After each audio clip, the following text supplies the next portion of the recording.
Good morning, everybody. Welcome back to Growing Writers, the series that explores connections between writing and gardening. Some of you might remember last episode about voice and diversity and finding your own voice and using that as a basis for healthy writing.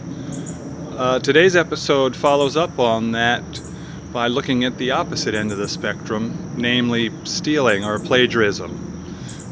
Often I find in student writing especially, but this also works in the professional world, people lack confidence in their own voice and therefore take from others in order to try to strengthen their own writing. That usually backfires in many ways. So here this morning we're looking at the two basil plants, but I want to look specifically at the tomatoes next door. And to give you some sense, you see that fence post, which is about 4 feet tall, and if you keep looking up, you see the tomatoes, by my calculation, are about 8 feet tall. Anyway, if you come down and then move over, you see a couple tomatoes there on the ground, and one of them, the one in front that has a little one next to it, if I zoom in here, you can see has some tooth marks on it. Well, now I'll scale back here so that you get to see the fence again.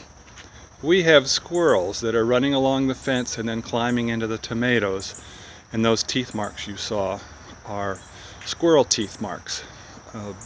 And then the chipmunks come and take what the squirrels leave behind.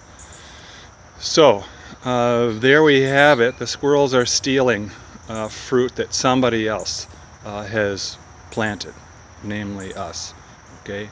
We've prepared the soil, we've watered the plants and fed them and kept an eye on them so they've turned healthy and are producing the fruit, and then somebody sneaks along when we're not looking and takes from it, from our own work. So careful not to do that in your own work. I wanted to just take you over here just for fun and show you this guy who I made in order to try to scare the squirrels away. Didn't really work. So we have another device on order, should arrive in a day or two. We'll give that a shot. Okay. So when you think of the squirrels stealing the tomatoes, think of writers who lack confidence and try to steal from others to create an impression that their own writing looks good. Okay. Stick with your own voice. Leave other people to their own tomatoes that they've grown, and you start planting your own vegetables, your own produce. Okay, tastes better, and it belongs to you. Okay, see you next time on Growing Writers.